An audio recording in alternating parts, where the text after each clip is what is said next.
Thuggalo. Thuggalo Show. Thuggalo. Elixir. Thuggalo Show. Thuggalo Show. Elixir. Thuggalo Show. What up, what up, what up, what up? It's me, Trailer Park Cinderella, and it's the Thuggalo Show, St. Patrick's Day edition. I am joined by Neck Cutter himself, Onsted. What up, homie? Whoop, whoop. Happy fucking St. Patty's Day, y'all. We're also here with your boy, of course. Elixir in the motherfucking mixer. Fresh from London with the jet lag and everything. With the airport hoodie on, you know where he been at. he paid shop, 60 man. pounds for that hoodie right there. How many euros was that, boy? Yeah, they don't use euros no more. They seceded from the fucking European nation, man. Damn. Nah, Powdered wigs. Honestly, dude, it probably was about 30 pounds, bro. Yeah, I ain't even kidding. I like how Elixir probably calls money pounds now. Like he's like permanently in that life. They're like, fuck it, let me get a pimps out. Big facts, bro. You are watching the Thuggalo Show tonight. If you are out and about right now, you're probably getting hella drunk on some Guinness for St. Patty's. Me and Onsted are repping the green. Somebody's got to pinch Elixir's ass, doggy. Hey, look at this. Where's your green? The green bill! The green bill! Fuck. See, damn. Don't pinch him. Take your pinch back. Yeah, take it back. Did y'all stream that new Ouija Macc, Clown Love, that new track he dropped today? Dude, that song is so fucking strong with the samples, man. It is strong with the samples. In my room at the intro with the tapping on the window. From the jump, you already know it's going to be something special. I fuck with that song. I'm going to be real. I think I like Dead Zone more. I'm going to be honest. Yeah. Yep. I agree. Yeah, the one thing I love about fucking Clown Love, man, is he mentioned Shimigamis again, man. So it's like chapter 17, the Shimigamis of the underground, man. There's some fire lyrics in that bitch. Right? Gods of Death, man. Real shit. Everyone go stream Clown Love by Ouija Macc. But Onsted, the Thuggalo Show hit an incredible milestone today. Would you like to tell us what that milestone was, dog? Man, right before we went live, it was actually sitting. We were almost debating on not even bringing this up. But right before we went live, we hit this magical number, which proves, that we're doing the right shit over here and that we're grinding, keeping our nose to the fucking grindstone, chisel to the grizzle, some would say. Big things coming. Big things coming from your boys at the Thuggalo Show, hitting 500 fucking subs today, guys. So thank you, every one of y'all motherfuckers out there watching. That is you. If you are watching this right now, you did that shit. Ain't no bots. Ain't no fake subs. That was y'all that did that. Thank you. But if you do got other accounts, please subscribe on your grandma's phone, please. We can't stop you from doing what you want to do. Right. No, it's free will, bro. It's just grandma probably likes Thuggalo Show too. She just don't know it yet. My grandma is no longer on this earth, but I guarantee you she would love this podcast. I guarantee it. When I had Fanny Forte shaking her ass, my grandma would appreciate it that happened. Anyway, there is a big guest tonight. If you are aware of the wicked depths of the leaky pipes of the underground, you're familiar with so many. But tonight, we're going to bring on a very special guest. Onsted, will you please welcome to the Thuggalo Show, this is Chuckles. Hey! What's going on, my fellas? What's going on? Whoop, whoop. What up, Chuckles? Yeah, whoop to y'all, man. Thank y'all for very much for having me on the Thuggalo Show. I fucking love y'all guys' show for real, man. It's an honor. So you actually do watch, bro? That's always interesting when people we have on are like, oh, we actually like the show. Yeah. I've been seeing y'all grinding so much, man. It's like I gotta get onto this, man. And y'all doing so much, man. I'm proud of y'all. What y'all got going on, man. Congratulations to y'all on the 500 subs, bro. For real. Thank you. That means a lot. Appreciate that. 100%. We appreciate that, and we work hard, and so do you, Chuckles. I mean, you're performing a show tomorrow night, right? Yes, sir. Tomorrow night, I'm going to be in Denver, Colorado, open up for my LSP fam, Scum, and Smalls one, live at the Roxy Theater, man. It's like my first show of this year, and I'm fucking honored to get back to Denver. It's going to be exciting. We got the flyer on the screen right now. It's Lyrical Snuff Productions presents Scum and Smalls one, the Blame Us show at the Roxy, bro. Like, have you performed at the Roxy before, Chuckles? Oh yeah, 6 times in a. This will be my 6th time in the row at the Roxy, man. So it's gonna go down like Donkey Kong. Do you think the Roxy is starting to become, if not already, like a Juggalo staple, like one of the big locations within the community? Oh yeah, definitely. It's by far to me like the most underground capital to me Oh, yeah. personally when it comes to the Roxy because Scum brings out so many great acts at that venue, like from big artists from like a Ouija Macc to everybody like Twist and Insane to anybody that's popping in the underground or even bigger names. You know, it's always phenomenal, and everybody that comes out is lovable and treat each other like family, and it's amazing. There's so more words I can say about it. It's insane. Correct me if I'm wrong, but doesn't like Scum own the Roxy Theater himself? Oh yeah, he fully owns the Roxy itself, so he has all management and everything. So he knows when we want great shows, he definitely brings out to the Roxy. It would explain why there's so many fucking Juggalo and LSP acts there all the time. Oh yeah. Right. To my knowledge, like in 2011, when the FBI assessment happened for like Juggalos, you know, getting looked at and getting judged by 12 and shit, it seems like Colorado is one of the states that were a little more strict on shit. So it's good that, you know, 10 plus years after the FBI assessment, that a true Juggalo like Scum owns a venue in Colorado and is consistently putting on Juggalo events, LSP, ICP, and other associated acts. So yeah, bro, is there any other words you'd like to say about the Roxy Theater? I'm just enamored by this venue, bro. Hell yeah, dude. It's like, to me, getting to finally perform there, it's just like I watched like so many great acts from like Gorefest since like 2011 because on YouTube, like back in the day, because I've always dreamed about wanting to perform there because I've always seen the audience like build up each and every year until finally around Gorefest 12 back in 2017 was my very first event ever, and getting to perform there was magical. You know what I mean? Like I just felt the energy from everybody that came out, and to be honest with you, it's like the altitude is so different compared to California because it's so high up. It's like the first song I was playing, I was literally out of breath, like a motherfucker, but I just still kept it going. It's totally different. That's that Rocky Mountain Way, dog. That's that mile high shit. You know what I'm saying, dog? Shout out to all the Colorado Thuggalos watching tonight and watching on the replay. Chuckles, you mentioned, I mentioned like 2011 being 10 plus years ago. I think I found a Bandcamp page, a profile of yourself, and I think you have songs that go back as far as 2011. Is this true? Oh yeah, that goes way back from like my first album, Demon Side days. You know what I mean? When I was first starting out.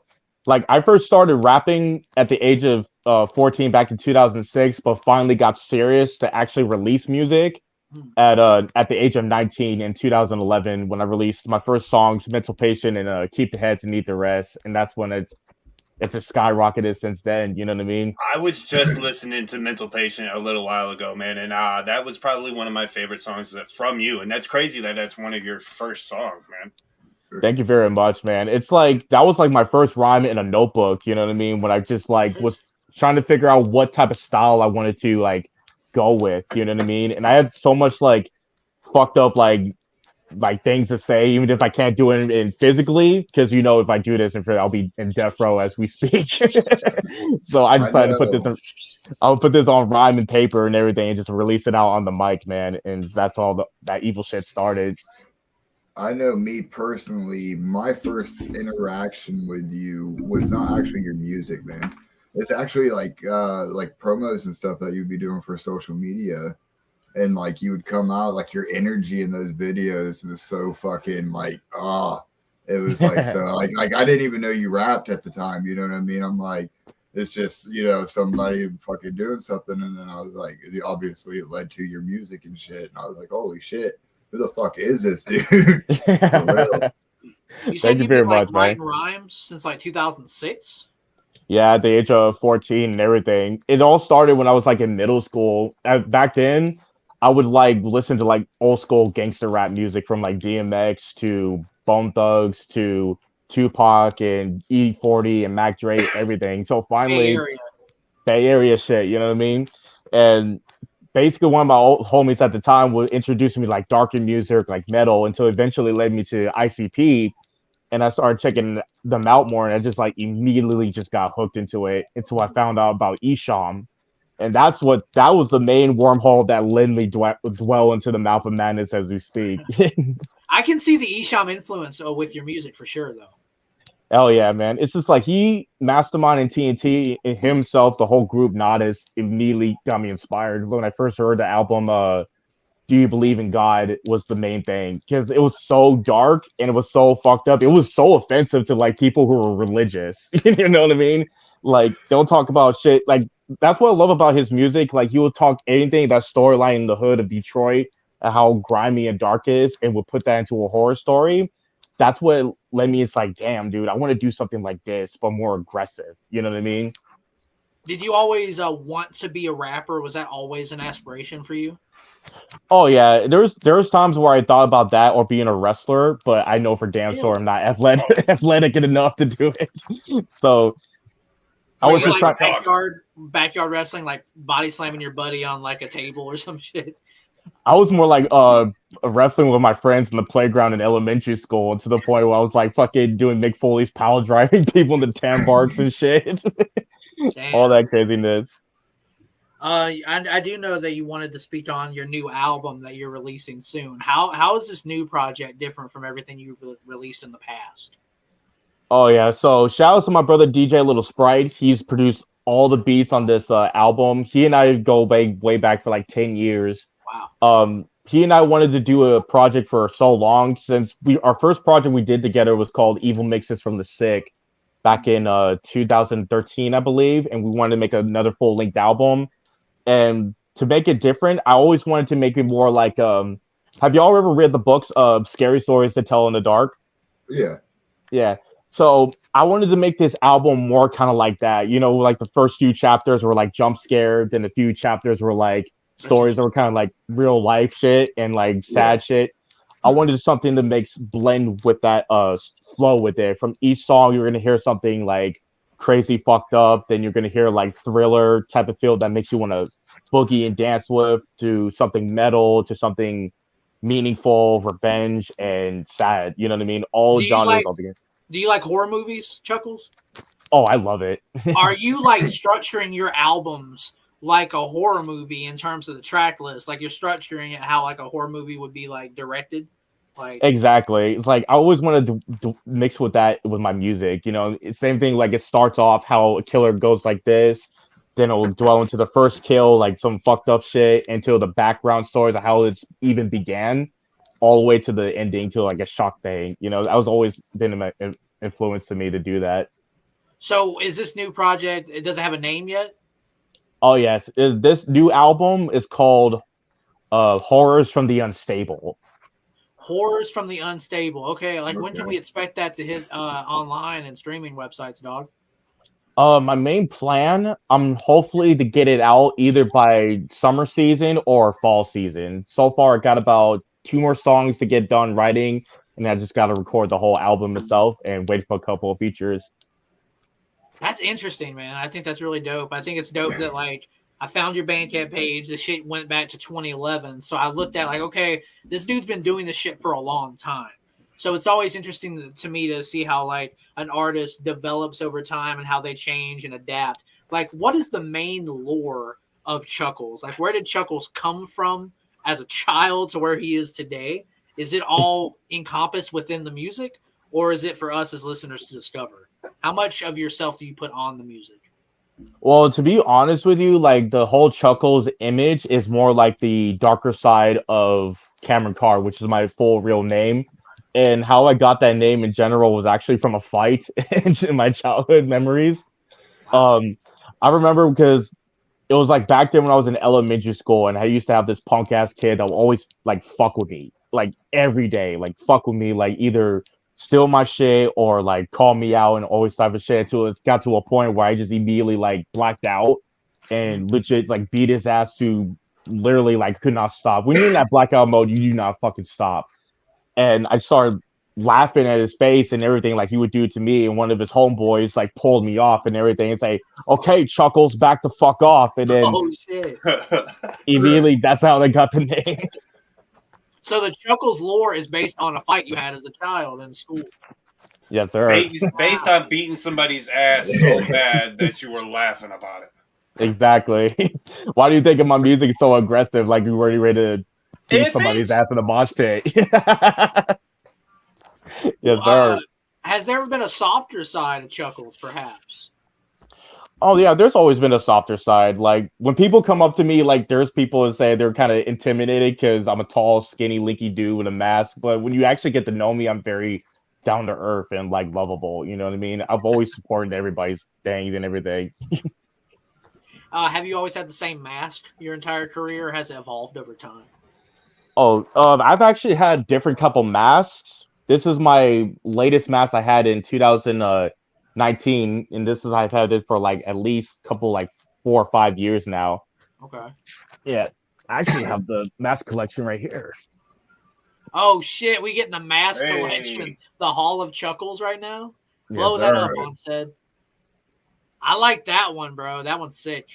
Yeah, that mask right here is the one that really got me out in the underground right here. Can we see the older ones right quick? Make sure everyone saw them. Yeah. Is that the OG, right? That's the OG? Yeah, that's the OG mask that officially got my first one. Then this one was my third mask. This one was actually very short-lived because it was like very tight around the face. Okay. Restricting when you rap, I would assume. Oh, yeah, definitely. And this one was the mask right here that really got me out to the underground, like No Variety right here. This is right here was my favorite.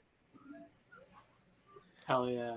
And this one is like the same thing as mine one wearing, but this was my homie Ron Samble's first mask he ever did for me, but I lost all the buckles that fell out of my mask and everything, so I got an upgrade for that one right here. That's very fresh. You got a hell of a Funko collection, my guy. On a Funko.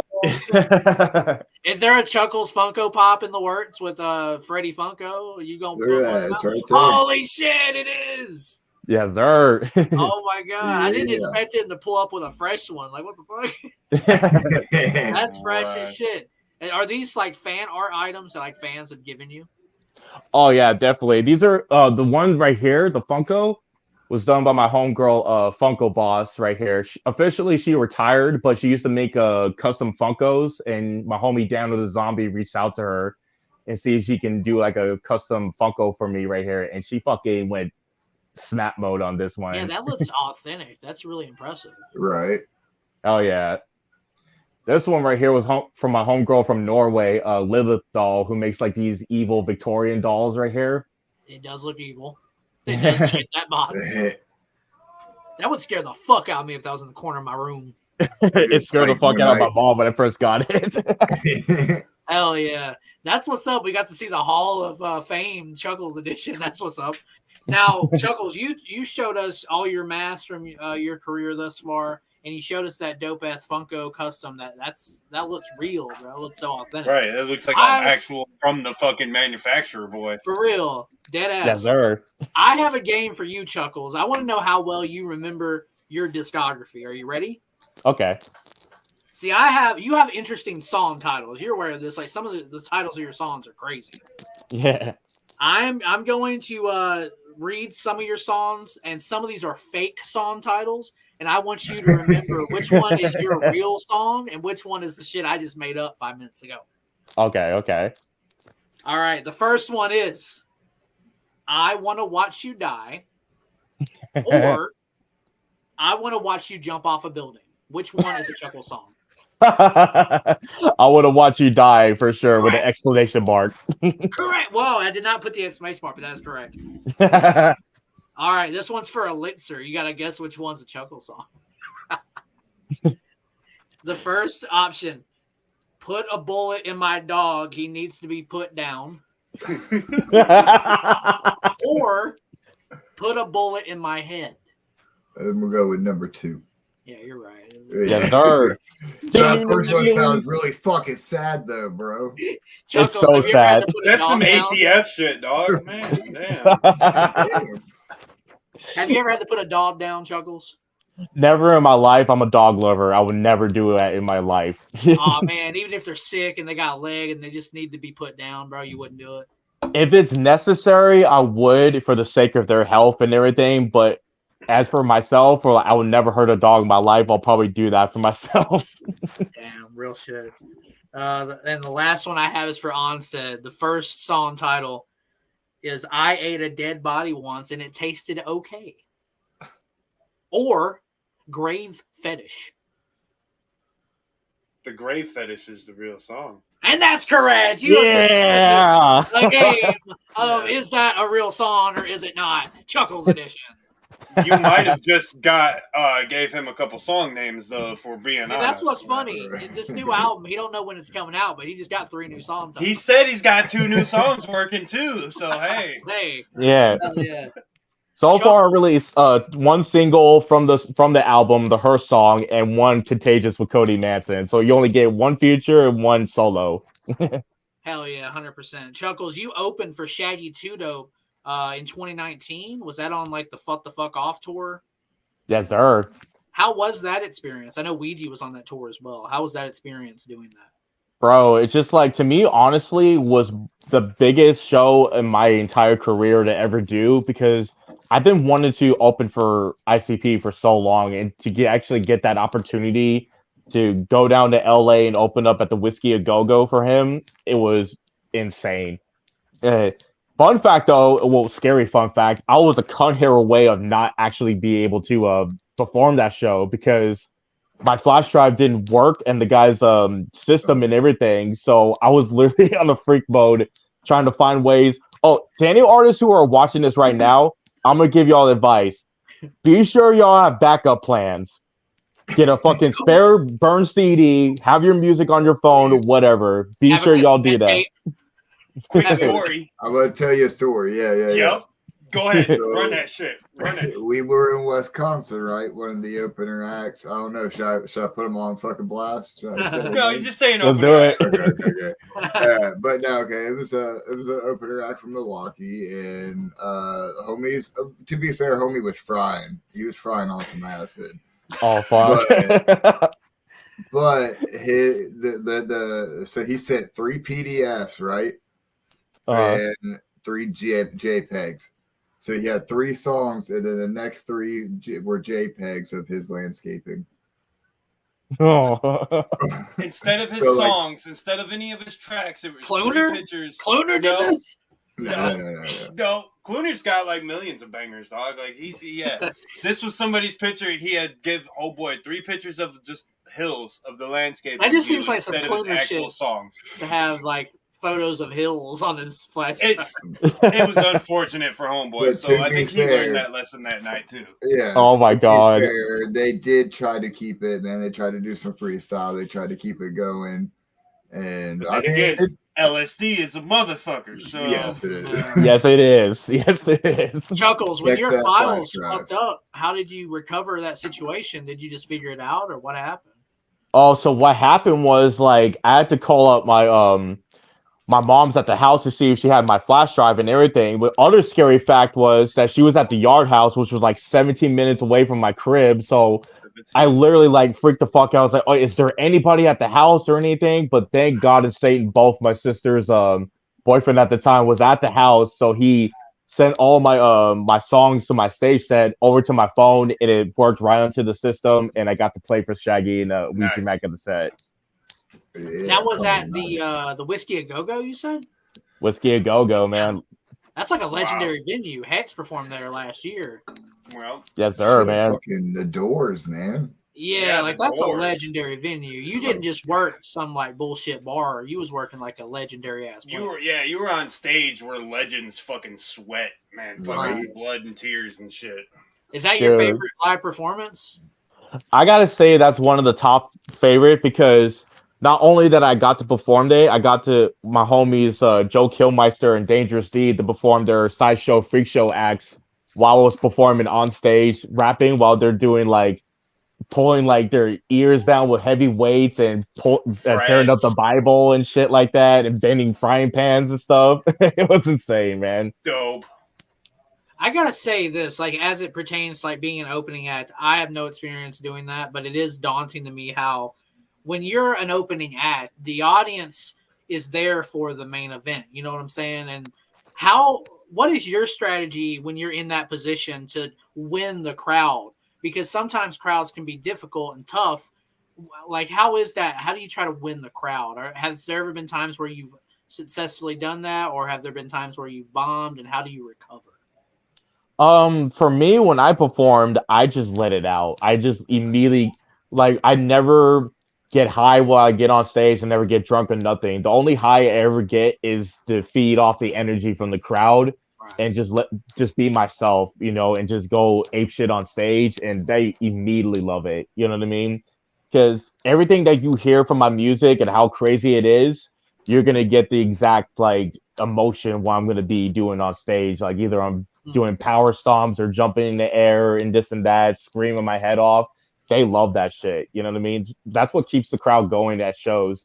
Thing is, there's some artists that I see that when I hear their music, it's energetic, but some artists who go on stage and perform it, some people can be stiff or like standing around and don't interact with the crowd.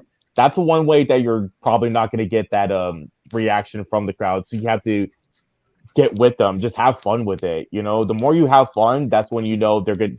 You're having fun, and they're gonna love your shit. That's my. You know, the clowns had spoke on that kind of like that before as well, and they say like, who wants to pay? At the time, they said $20 or $30, but now it's more like 150 to go sit and watch somebody and sit up there and just strum on a fucking guitar. These people are paying money for you to see you put on an act, put on a show. So you're gonna want to bring your full oof to entertain motherfuckers.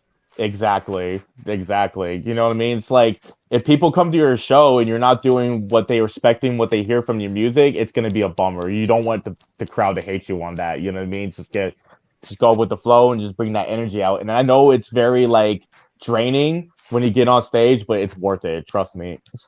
Do you get nervous before you go on stage?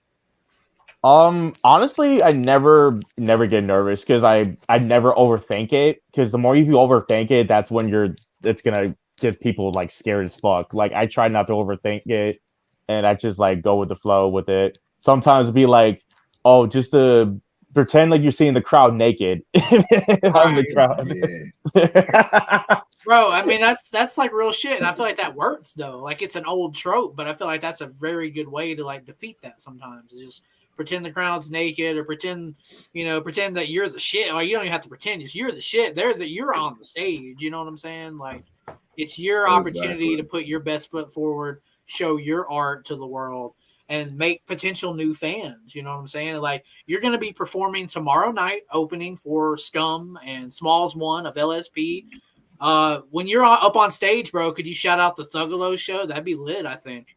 Oh, I got y'all 100%, man. It's like for y'all getting that shout out when I get on stage at the Roxy. That's a promise for y'all. Our OG Stony Low will be in attendance for that show actually tomorrow night. Hell yeah. Got to Colorado, actually. Mm-hmm. There'll be a Thuggalo soldier in the crowd, bro. So when you shout out Thuggalo Show, it won't be a lukewarm reaction. Somebody out there will go hard for it. Yes, sir. I feel you, bro. You opened for we mentioned that you opened for Shaggy Two Dope on the Fuck the Fuck Off tour a few years ago. Ouija was also on that show, but that wasn't the first time you met Ouija Macc, right? Yeah, the first time I ever got to meet him was at Gorefest 13 back in 2018. That was actually his very first Gorefest that he got to perform. He got to perform on the first day and everything. And to get to meet him, I think it was around that time where he was like officially signed to Psychopathic. I might be wrong, but he was. If it was 2019, then yeah. Yeah, around that era and everything. Because I remember I used to bump his music back then around Swag Tooth days. You know what I mean? Yeah. When he started to grind and everything, until eventually when he got signed to Psychopathic, I was proud of him. You know what I mean? Because he's been building and building up to his shit to the point it was like I got to meet him in person, and he was super fucking down to earth, like immediately humble, and I just loved his performance. And I remember he was in a mosh pit when he was during Body Bag Syndicates at the time. He was like on top of this big dude's shoulders in the middle of the mosh pit, you know, waving his hands and everything, like rock star shit. And so eventually when we actually got to talk was on the second day when I got done with my set. And I didn't know he was watching my set at the time because at the last song, I was down in the crowd performing with them in the middle of the floor and everything, and people were going crazy with it. I remember when I was like signing with some of the shirts that I threw out in the crowd, he came up to me and said, "Bro, your set was fucking amazing, dude. It's like you have this gift, keep pushing it, keep grinding, and you're gonna make it, bro." And just hearing that from him, I cherished it. You know what I You mean? know it's true because you saw him grind and make it, so you know like he's not bullshitting. You know what I'm saying? Exactly, you know, and that for alone, I have just have love and respect for him to this day. I mean, Chuckles, bro, like I've heard about you for years. Like this isn't new. I've always seen Chuckles. I feel like we followed each other mutually on Instagram for years, probably. Oh Just yeah, 'cause- yeah, just because I was always like around your music and like, I mean, bro, you worked with Roz on Shocking Murders. That was no doubt the first time I heard you, and I remember being like, okay, this is some Juggalo shit. You know what I'm saying? That's how I interpreted it when that song came out. That almost makes me want to go into word association, but not quite yet. I do want to talk about some other stuff. The new song Contagious with Cody Manson that you just put out. I saw that artwork is done by Grim B. We're looking to get him on the Thuggalo Show here someday. Take me through that process, bro. This new track with Cody Manson, Contagious. What's that about? Oh yeah. First of all, shouts to my boy Cody Manson, man. He's killing it on tour right now.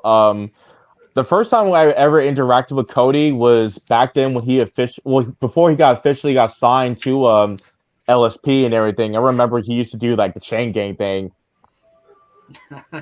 Yeah. Oh, So yeah. he made this for me and everything. So eventually he started grinding with his Trife Life brand and everything. So eventually he got signed to LSP. He and I immediately interacted with each other because he's been checking me out, which is crazy, and telling me, he's like, "Bro, we definitely got to get some music out going and everything." It's like when you want to work with somebody, you just have to find that right beat. You just can't pick out a random beat that you've been saving for years and years to see if it goes down. You know what I mean? Because I wanted something that like what fits his style and what fits like mine too, and together. And my boy DJ Lil Sprite produced this kind of like Suicide Boys slash 3-6 Mafia type of beat that he sent to me. And when I was listening to it, like fully, immediately just like, oh dude, I don't know why, but I can just immediately hear Cody like spitting something on this. So eventually I sent it off to him and he immediately loved it and he just busted out his verse. It took a few minutes a few while to get it back because I know he's been grinding. He's a very busy dude. But eventually when he sent it to me, he just officially like slapped on that shit. And that's when we just made that banger happen. You know what I mean? I fuck with the song. I fuck with the artwork because, bro, Grim Burton is the fucking G. I mean, he fucking did this baby dick Ouija artwork for Gutter Water. I mean, he's a fucking great artist. And, bro, Oh yeah. would love to get him on the show sometime. I like the song, man. I think it fits both of you. Like you said, you wanted something to be complimentary for Cody's style as well as yours. And I think you both captured it on that track. Oh yeah, thank you very much, man. And shout outs to Grim B too for snapping on the artwork. It was so awesome because it was like kind of cartoony and cute all together, and just like fits so well with the song when you listen to it while looking at it. He's very creative. I love Grimm's style so much. I've been wanting him to make up like Thuggalo Show artwork for me, Onsted and Elixir, right? But like his homie price is still hell of expensive that I'm almost like, damn, I don't know if I'm a homie or not at this rate. Yeah, and it's understandable why it's that expensive because he's worked with so many big name artists. He's been in Hot Topic, bro. He's had T-shirts that have been sold Billie Eilish, but that shit was in Hot Topic, bro. Like that's the boy though. He's been doing. That's an achievement, you know. Hell yeah, no shit. If you know that your artwork has reached Hot Topic level, that's when you know you don't go cheap. Yeah, bro, 100%. He knows his worth, and I respect artists that like he's like, yeah, you're a homie, but I can't. I kind of have to do this price because I have been featured on these things, and I get it. You know what? I understand that. And shout out to Grim B, and he's an excellent artist, man. I respect all art within the community. 100%. And you know what? At the end of the day, it's a type of artwork, and you want to help support the community. So, I mean, that's like asking Walmart or something for like a half off homie price for some fucking shorts over there. It's not gonna happen. So, you know, pay the full price for your artist homies. That goes for Exactly. everybody. I'm gonna be real. That goes for all these girls out here with the sex work. That goes to all Yep, the people everything. that make good art, clothes. If you make a product that you know deep down is quality, especially, I mean, I don't give a fuck about outside of the Juggalo world, but if you're in the Juggalo lane, don't shortchange yourself, bro. Know your worth, because like, I mean, you can hook up the homie hookup, but not everybody's the homie. You know what I'm saying? You got to charge some motherfucker. You know what I'm saying? Exactly. I just want to say that. Shout out anybody out there that's a creative, any other podcast, any other t-shirt designers. Keep doing it, bro. Real shit. In the words of Heath Ledger, if you know that you're really good at something, never do it for free. Know what you're worth. Ah, bro. You bring up Heath Ledger. Do you think he would be a great horrorcore rapper? In my opinion, yes, he would. He would. I mean, he reached Hot Topic level too, because I remember when that movie came out, he had people like having free face paints going on in Hot Topic as the Joker and everything. I even got one back then when it came out. Ah, real shit, bro. I mean, the Joker is still the shit, man. R.I.P. Rest in Heath peace. Ledger. Rest in peace, yeah. R.I.P. Best Joker, in my opinions. Yes. In my opinion. Chuckles, who would you cite as an inspiration? I know you're from the Bay Area. Would it be someone like Mac Dre or E40, or is it someone else? It's a blend between both Mac Dre and E40 together, because growing up, it's just that Bay Area style, that crunk style all together. It's like, I've always loved music that you could dance to and get funky with it and everything. It's just like that type of shit alone is my favorite. And if you mix that with 3-6 Mafia with that Memphis style, I love that trap and funk style to it. It's always what gets me going. You know what I mean? E40. Yeah, Tama, Foley Walla. Sprinkle me, baby. We've had Sprinkle me, hella baby. Bay Area representation on the Thuggalo Show. We had Triz on about a month ago, and he's from out that way. So Yes, shout sir. out to any Bay Area Thuggalos out there for sure. Chuckles, are you making music that people can dance to? Because I feel like when I listen to some of your songs, I'm in more of a upset mood than a dancing mood.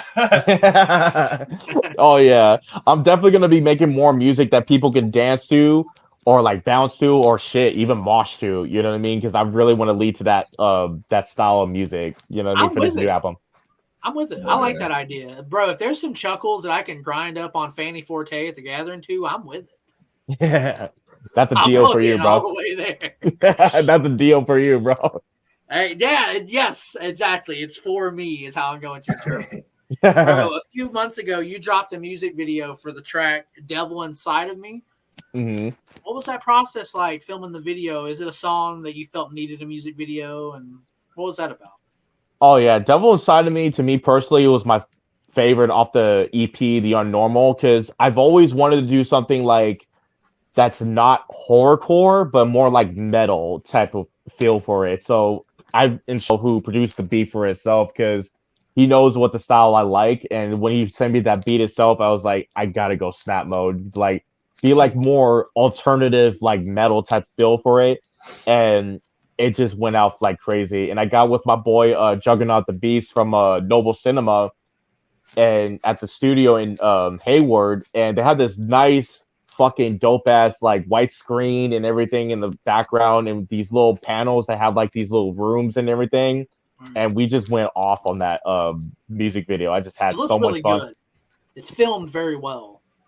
Yeah, very great quality. It's like a movie type feel for it. That's what I love right there. 100%. You mentioned the name Roosevelt. It makes me just think of presidents. You posted a photo on your Instagram one time that if Chuckles was president, wouldn't that shit be crazy? So let me ask you, bro, if Chuckles was president for a day, what would you do? What would you change? What would What's the happen? first thing that you doing? Yeah. First thing, anarchy. Anarchy, Martial law! anarchy. Fuck the law, anarchy. That's one of the first things I'm doing. Oh man. First of all, getting rid of all Trump lovers. And those who love Trump, it's like your opinion, but those who are the ignorant ones, they die. Oh my God, bro. Chuckles out here putting everybody on blast, doggy. Well, hey, how about this, Chuckles? We do a segment on the Thuggalo Show called Trash or Fire, and Onsted, what is this week's Trash or Fire? All right.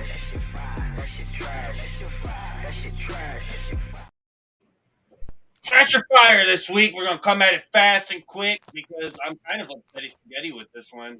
Food trucks. What does y'all think? Because I'm going fire because it's like one of my dreams to have my own fucking food truck. So fire all the way over here. Oh yeah. Food trucks. So like food that would come out of the truck. Like I know you're from the Bay Area, Chuckles, so I'm sure they got a lot of taco Lots of trucks food out your truck way. over there. Oh yeah. San Jose is the main capital of the Bay Area, known for Mexican food and seafood. We love our shit out here. So where do you stand on food trucks as a whole, trash or fire? Fire is like, I love food trucks immediately, especially getting off of work when there's a food truck outside waiting for you. It's like all homemade, original style. It's like bombing. I don't even know. It's like fuck Taco Bell and anywhere because that's fake Mexican food. Fuck Del Taco, fuck Jack in the Box, all that shit. There's nothing like coming out of like a show afterwards, like Hollow Wicked, and there's that food truck sitting right outside, and you're just hit with that smell, and it's just like, damn, okay. Exactly. I mean, it's the most American shit, bro. We love cars in America. We love fucking means of transportation, and we love fucking food. You've combined both. You fucking food, truck, merch. You fucking merged them hoes. And that's exactly fire. Straight fire. And it's especially it's made out of love and care. That's where you know you go to a food truck. And it's like the Subway aspect. You see the motherfucker making it. You lock eyes with this person. Subway's trash, though. Subway is trash. Subway is trash. But at least you get to see that dumbass 17-year-old putting extra cheese on shit in the morning. You better put that extra shit in my bit. Yeah, dead ass. Oh, I didn't ask for Italian bread. That's herbs and cheese, motherfucker. But you're 17, so I'm not gonna get that upset. Elixir, didn't y'all hit a fucking food truck while y'all were over there? Yeah, actually, the only time we had anything American while we were over there, it was like fucking shocker. But it was y'all like had fish and chips out there. Yeah, we did eat that shit too. But when we were looking for something that was open, but like okay, so it was 10 o'clock. All the fucking kitchens were closed, so there's no kitchen open. Like just pubs. So the only thing that was available was a smash burger. Oh yeah! Oh yes! Yes! It was the perfect thing. So it was just meant to be, and so just that alone was like that's fire, man. It was so fire. So of course. So it's unanimous. So I think it's unanimous. It's fire. It's fire. Yes.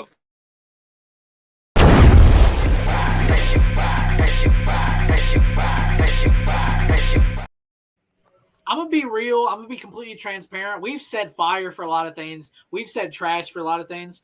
That if there was like a tier system of what has been the most fire, food trucks low key up there. Yeah, it's top number one. It's top number one indeed. And then at the opposite end would be the elf bars. Yeah, elf bars. That's true. That's true. Now, this might hold the top title for trash or fire champion as of right now. But wait until next week because next week's gonna be. Oh man, next week in general is gonna be like pretty much an LSD trip. I can assure that much. Chuckles, bro, I gotta ask you this because we still gotta get into word association, but I do want to ask you this. Horrorcore in general is like. It's very odd and unique compared to other genres because in some ways it's never changed, but in little ways it's changed a lot from where it's came. Like you kind of look at the Ouija Maccs and Cody Mansons of the world coming from like the Nodus, like KGPs of the world. You know what I'm saying? Like how it's evolved. And you're in that midst for sure. Mm-hmm. Like, when do you think the shift in horrorcore at large happened? Do you think it was like Gino, like with Gino cult shit? Where he was on track, maybe. Yeah, Gino is also the face of horrorcore in general because, well, basically to me personally, he was, in my opinion, he is horrorcore with Dark Half with him and Damien. But to me personally, he was in the mix between that but above it because he had that beautiful voice of it. There was times where he could be true to the heart and sad when he sings, and you can feel it. You know what I mean? And when he sings in horror, it's scary as fuck. I was like, whoa, what the hell? Like he'll be on that sometimes on that King Gordy type shit where he talked about killing babies and shit like that. I was like, God damn, that's some fuck off the wall type shit. But when you see that humble side of him, he was a genius to me personally. You know what I mean? And he was real to his word. Especially the times where he talked about his sad shit, I immediately like cried in tears because I could feel it, and you can feel it from his voice. That's like magical to me. You know what I mean? When we ever have someone that's kind of in that horrorcore lane on the show, I do like to mention Gino just because it seems like he impacted a lot of people on that side of things. So I think it was important to bring him up, and you spoke good words, and I appreciate that, man. Shout out Gino, bro, and everyone in Gino's family that's watching this. RIP Gino, dearly missed within the community, and we wish you the luck on your show tomorrow night, man, with Scum and Smalls 1. Like, I want you to have a good show because I'm looking at the chat here. Stoney from gather.net says, if Chuckles smokes, I got a blunt for him tomorrow. You gonna hit that shit? Yes, sir. Give me that blunt, bro. We're gonna share in that shit, man. Also, I got. Yeah. Oh, go ahead. No, go ahead. Go. All right. I actually got a fun story about Gino too. Shout out to my boy Bloody Ruckus because he deserves right here. So, me and Bloody Ruckus would talk to each other all kinds of crazy stories about Gino, and there was this one time where he and Gino were walking. What he told me when he was on the phone, they were walking down the street. And he had to go to the gas station to take a shit. He gave he gave the phone to Gino, and we finally got to talk to each other on the phone and hear his voice and say, "Hey, bro, how do you do?" And it's like, "Yo, bro, what's going on, bro? How you been?" And it's like, "Doing good, bro. Just waiting for Bloody Ruckus to done taking a shit. Are you gonna be out in Wisconsin?" And I was like, "Dude, I really wish I could, because I'm out here in Cali and everything, just working on music and everything. But soon we gotta make another banger together." And he said, "Fuck yeah, dude. It's like whenever you're in Wisconsin, let me know." And that was the first time I ever got to interacting with him too, and we just been social since on social media. Even though personally I didn't met him in person, but to this day I still wish to this day I would, man, because I love Gino to this day, man. Hell yeah, that was a dope, shitty story, but in a good way. Shitty story in a good way. I do got to ask this. I scrolling more on your Instagram, I saw that we lost a hip hop legend last year in Coolio. And yeah, man. left a post, and I had to ask you, bro, how big of an influence was Coolio to Chuckles? Gangsta's Paradise, growing up was my favorite. Especially it was that too. And when he opened for Keenan and Kel was the first thing immediately got me into Coolio. Orange Soda, doggy. Orange Soda. Kel, man, that's a great show. Who loves Orange Soda? Kel loves Orange Soda. Is it true? Coolio, Is it true? Was in the intro, bro. He was in the intro, like, oh, here we go. Yeah. Hey, bro. R.I.P. Juggalo Cool, man. Oh yeah, cool. Yeah, man. It was in the last show I ever got to see him live was at the Happy Days tour when he came out to San Francisco with ICP. And dude, like I had my dad out there with me too, and it was the first time he ever got to see Coolio because he also bumped him way back in the day too, and it was magical too. He had his son as his hype man. They were performing all kinds of classics, and at the very end of his set when they were playing Gangsta's Paradise, the craziest thing he would do, like he was stripped out of his clothes, like he took off his polo shirt, he would do it to the crowd. He took off his pants, so he's nothing in boxers, do it to the crowd. He took off one of his cool ass fucking Jordans. He only had one Jordan on one foot and the other on the other, and he just threw it out to the crowd and everything. And the last word he would say said, "My name is Coolio, and I'm a fucking Juggalo." Hey, damn. In an alternate universe, Coolio would be a Thuggalo, and he'd have Thuggalo spelled with one G tatted on his other arm. Coolio was hard as fuck because he did have it misspelled, but like he's Coolio, so who the fuck gonna tell him? Right? Yeah, man. Who's gonna try to check Coolio? Come on now. Exactly. And we all know how that tattoo came out gnarly as fuck. Looked like somebody scalped the fuck out of his leg, but still, it was fucking badass. He had clown love, damn it, and he showed it and he put it on his skin. And yes, he's sir. in Shangri-La now, and R.I.P. Coolio. We'll see you in Shangri-La. Whatever. Chuckles, I do want to do this with you tonight. We always do this with all of our guests, bro. And I know if you've watched the Thuggalo Show, you seem like you're a supporter of what we do. That's dope as fuck, man. I didn't know you was actually out here watching this shit. That's hard as fuck. So yes, sir, man. Word association with Chuckles. Onsted, who was the first name on tonight's word association? We're starting off big too, so I hope you're ready for this one. Oh yeah. The Insane Clown Posse. ICP. Oh. Insane Clown Posse, word of association. Oh shit, I think I missed out on that one though. Fuck. Stony, I'm sorry, Chuckle. Stony in the chat. You should get a Thuggalo tattoo with it spelled with one G.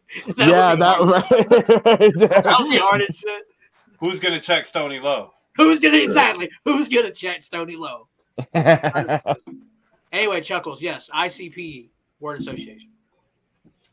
ICP word association. Shit. Shit is one word. I mean, if you want to use that word. Whoa, whoa. Whoa. Hell yeah. Now, Chuckles, I like what you're doing. Usually when we do word association, the goal is like, hey, give us one word. And I don't think anyone ever has given us one word. They kind of give us like an idea or a story. And there's nothing wrong with that, bro. It is word association. It is what it is. The Nets name, I heard you mention them. I got DJ Lil Sprite. DJ Lil Sprite.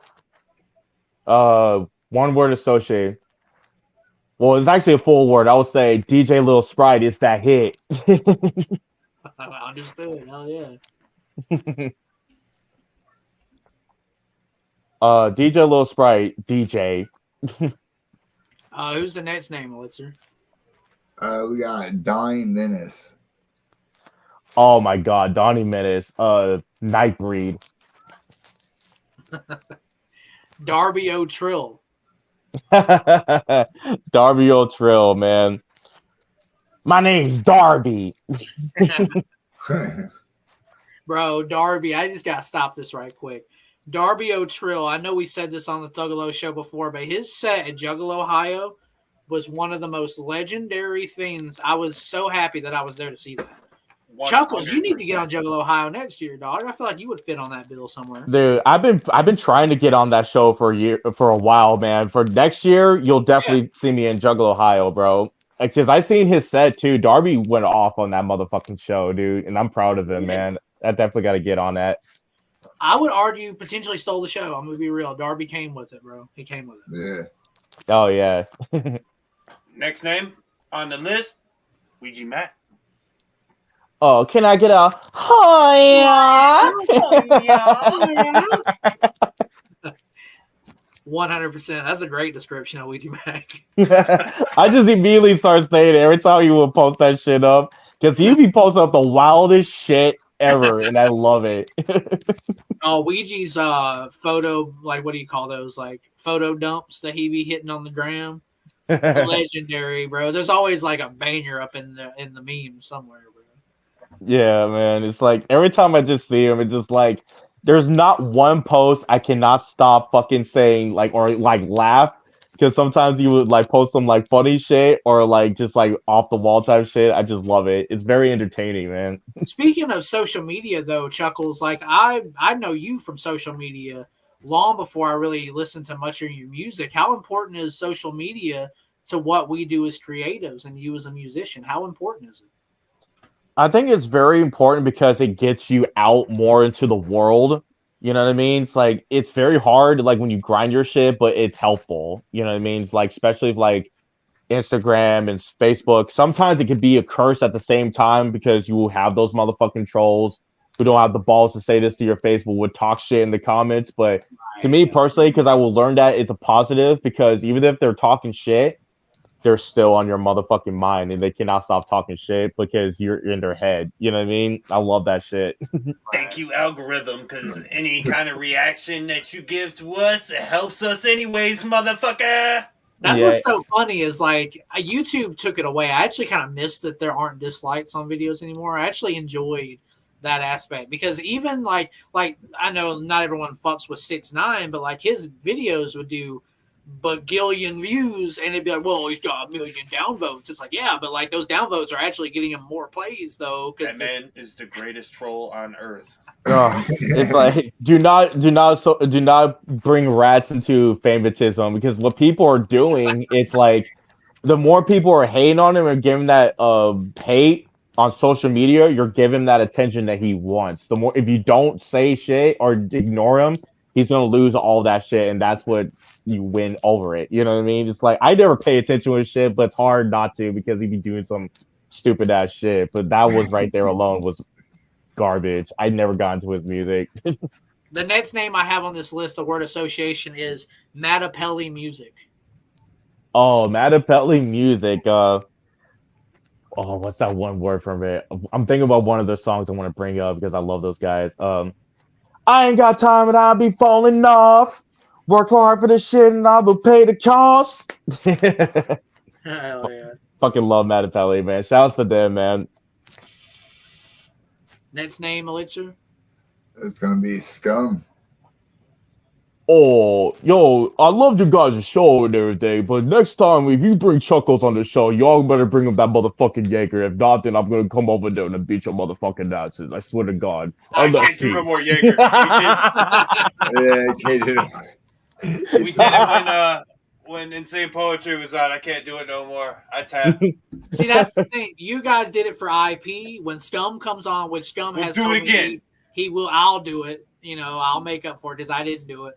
Scum will be on the Thuggalo Show here in the future. It's just he's out here doing shows, bro. He's putting on a show that Chuckles is performing on tomorrow. I mean, he's a busy man. Yes, sir, man. And any excuse I have to drink Jaeger, I'll take it. Dude, if he ever gives me into a challenge, like a Jaeger challenge, I'll immediately lose because this motherfucker's Russian.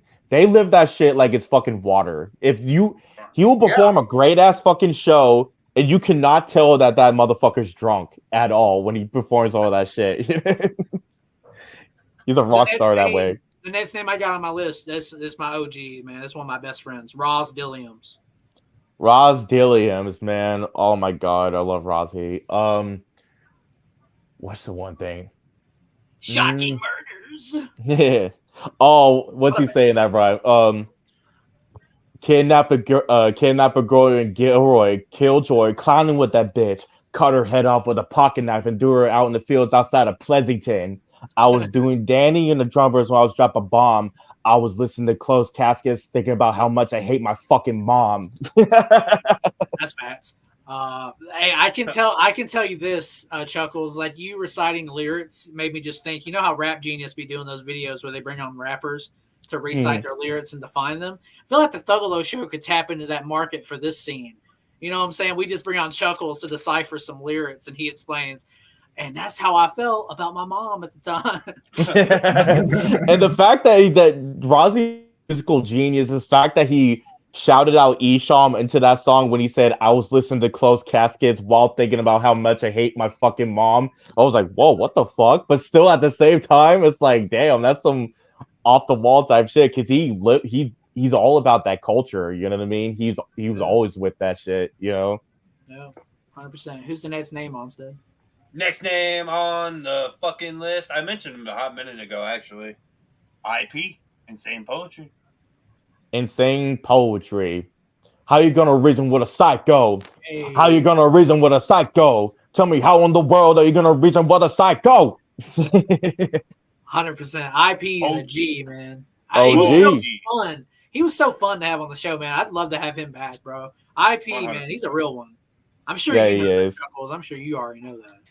Dude, he gives me words of wisdom every time I meet him, man. He's the main reasons why I keep going with my shit. It's like he's like the father figure of us that we need in this underground scene because he's been doing this for more like 30 plus years in the game. Before it was horrorcore, before it is what it is. You know, he's one of the OGs that helped started this shit. You know what I mean? We're very humble to have him to this game. You know what I mean? Still grinding. You hear a lot of people speak on him in humble ass words like that too, saying that my man is full of wisdom, and that's like a bestowing to say about somebody, you know. It's a heavy compliment, and it holds a lot of weight. And Chuckles, like as an artist, a younger artist, you probably look up to him as like, hey, can you listen to this? How does this sound? Do you ever run things by him by chance? There has times where I had shown him my music and he will give me his honest opinion and everything, and he will be very truthful with it, you know, and I would listen. You know, it's like I'm never one of those cats who like when people show me their music, it's like, oh, you don't like it, fuck you, this and that. If you want to have a OG like him to check your music out, he's very open and will check you out, and he will give you your honest opinion. And he will always give you love, no, regardless. And he will give me ways of like how to keep going with this business too, and music. And he will tell me like what to do and what not to do. You know, what fits you, this and that, you know, and what you should do, you know. And ever since that, I just be listen to him and cherish it, you know what I mean? And to this day, I still could continue on with his wisdom and everything. So I give IP all love to this day. The next name on this list, I have Damian Quinn. Cold shit. 100%. Next one on the list, Grim B. Grim B. I will always be dead. I will always be dead. I will always be dead. Saw my head, never fed, starving for the blood red. Murder Lord, call me Murder Lord. Yeah, give me my cred. I think the last. Oh, you're muted. That EP that Grim B put out with Devereaux beats all over that bitch is so fucking hard. Yeah, dude, he went off on this. He don't just draw shit for Billie Eilish and Hot Topic. He can fucking rap some wicked shit, dog. Yes, sir. As fuck, man. Are you on that, Chuckles, or am I getting that confused? Oh yeah, me and him actually did 2 songs, but one of them called Basement. I'm on that shit. Definitely. Oh, that's that the shit. best one. Bro. I'm burning bodies in the basement. Bro, I be burning bodies in the basement to that bitch. Speculation, purely. Yeah, man. Grimpy, he's super fun to work with because he really wants us to like. When you're working with Grimpy, he wants to like collaborate, not more than just oh, can you bust a verse for me, this and that. He said, let's share a hook together and make this shit pop. You know what I mean? Because we always want to make shit like what can bring a crowd bump into it. And when we collaborated on that song, it was like metal mixed with that wicked shit alone. It was mad fucking fun. Like I would spit some metal shit when I was saying, I'm burning bodies in the basement. And he will rap along with the fill-in parts into it and be like, I'm burning bodies in the basement. It was super fun, man. Another name is Smalls One. Yeah, that's the last one. Last one, Smalls One. Oh, Black Widow. You know what I mean? I love Smalls One to this day, man. That's my sister. She's so cute, but I feel like she could murder me with a knife in 4 seconds. She's super cute, but deadly all together. So you have to be humble with her, or else you're gonna get that knife to the neck, or she'll be raping you like she do with a rapist. Like Rape the rapist. Black Widow. The Black Widow, 100%. Like and Smalls One. Smalls One is on my bucket list, the Thuggalo Show guest. And hell yeah. Like I did hit up Smalls One about doing the show, and she's like, "Oh, I don't really do shows and podcasts. I'm not sure." And I'm like, "I promise it'll be fun. It'll be good. I will not make it shitty." We just had to keep picking on her more to the point where it's like, all right, fuck it. I'll get on a webcam. Let's make this happen. Just keep picking her. Well, I mean, we'll manifest it, right? Well, I mean, some super cool dude is performing with Smalls One and Scum tomorrow. Maybe Thuggalo Show alumni. You know what I'm saying? Yeah. Chuckles. We are coming up. Well, we're already past it, actually, on the hour mark, bro. So this is usually where we wrap shit up.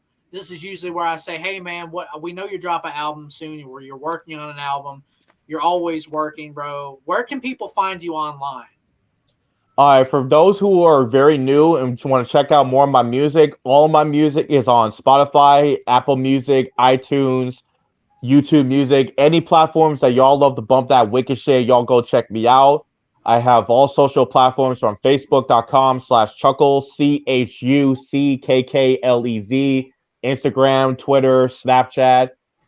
People have been picking on me and saying, bro, why the fuck have you not made a TikTok yet? I will get on it very soon, hopefully by this year. I'll get on it. I just started mine too, bro. So, like, I get it. I got all the hate that you got as well. So, TikTok is okay. Yeah, it's just like for me, it's funny because I'm trying to really get out there with videos because I'm very kind of a private dude.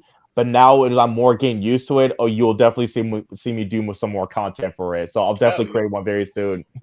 When we had Triz on the Thuggalo show, he has a whole course where he will teach you like how to maximize your you remember Onsted, how you can maximize your Twitter, Facebook, and Instagram. And he openly said, like, I don't know what to tell him with TikTok. I ain't figured that one out.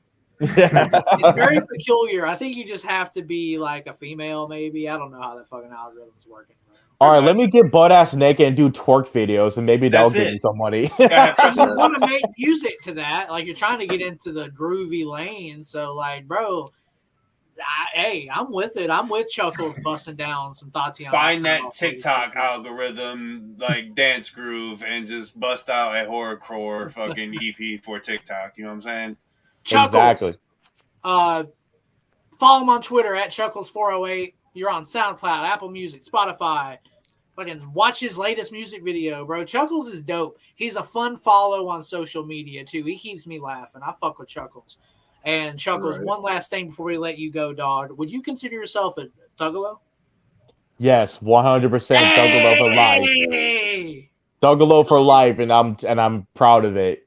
Gang. 100%.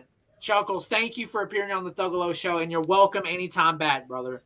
Thank you very much for having me out, bro. I love y'all to death, and I will cherish y'all to the day I die, man. Thank you, man. Remember to shout us out tomorrow. Whoop, whoop. Oh, yes. Yes, that's a main goal. I'm giving y'all that shout out when I get to Denver. Hell yeah. Thank you, brother. Yeah. Evil shit, evil love. Evil love from Chuckles. Ladies and gentlemen, that has been Chuckles on the Thuggalo show. Another dope interview, man. I knew Chuckles was going to be easy to talk to. I knew he was going to be a dope dude. What y'all think? It's a great guest, man. Like I said, I spent most of the day today just listening to his shit, and the fucking the mental ward patient song stuck in my fucking head, and it's crazy that we talked about it tonight. So that's pretty dope. I thought it was dope. He had a Funko Pop of like the of himself.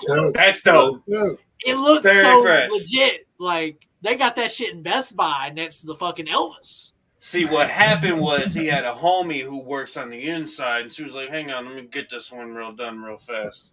Oh, man, 100%. Shout out to Chuckles. Dope guests. Reppin the Bay Area. All the Thuggalos listening right now on the replay, if you're watching live, go bump Chuckles' music. In fact, go put his Spotify on and fall asleep. You can turn the volume all the way down. Just let his streams run up.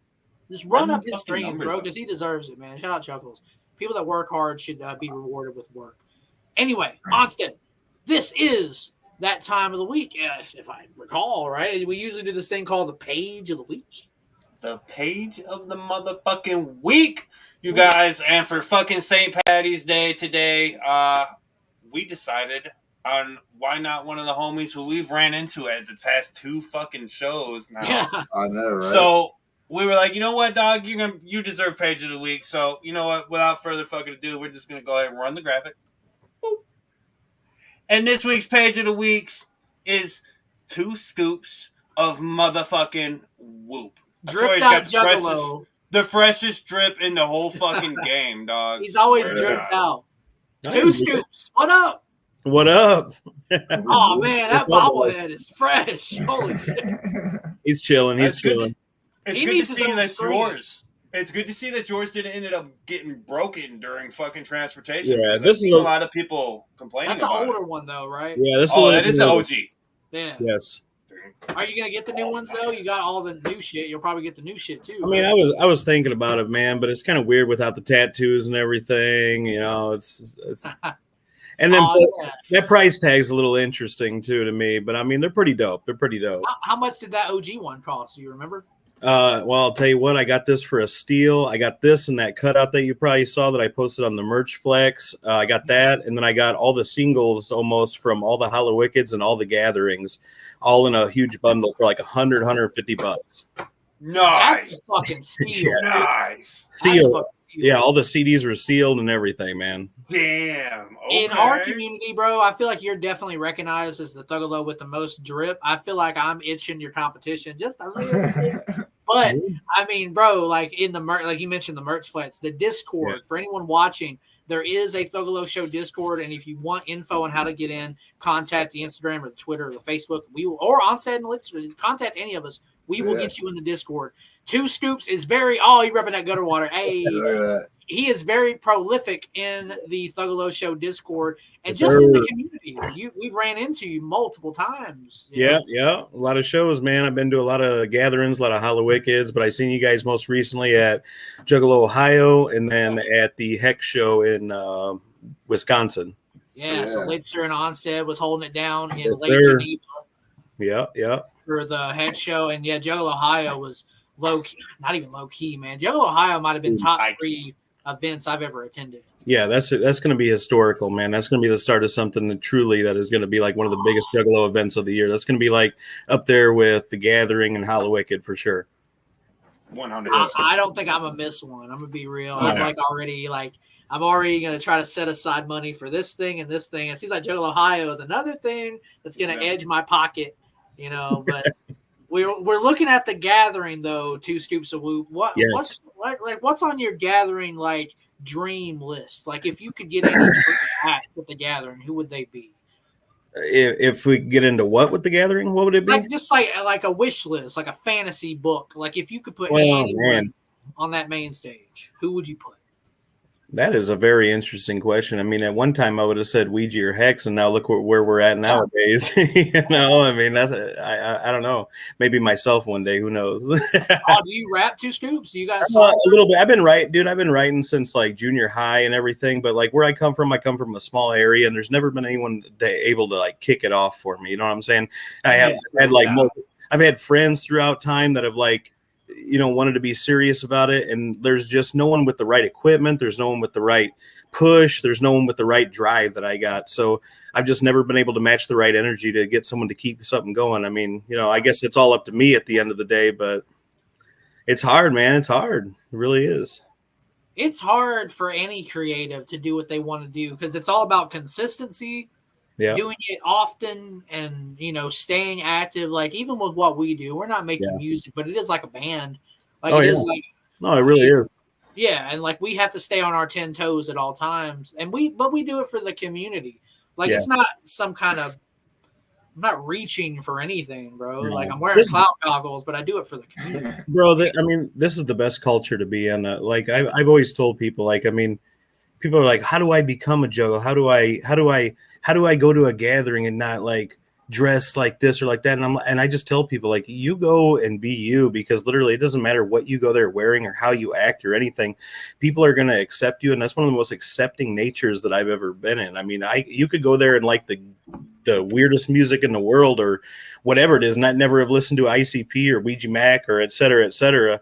And like they're gonna be like, oh, you want the shirt off my back, homie? You want to come over here and have a couple hot dogs, some glizzies?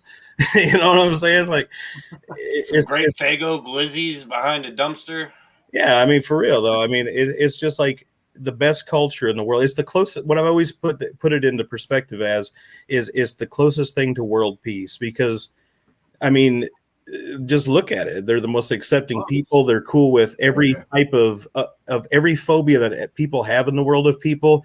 They're cool with it and accepting. And I mean, it goes a lot farther than just like an ICP and being a juggalo. It's immense. It's more than music. Yeah. I mean, yeah, it really is too. I mean, what they created is bigger than them.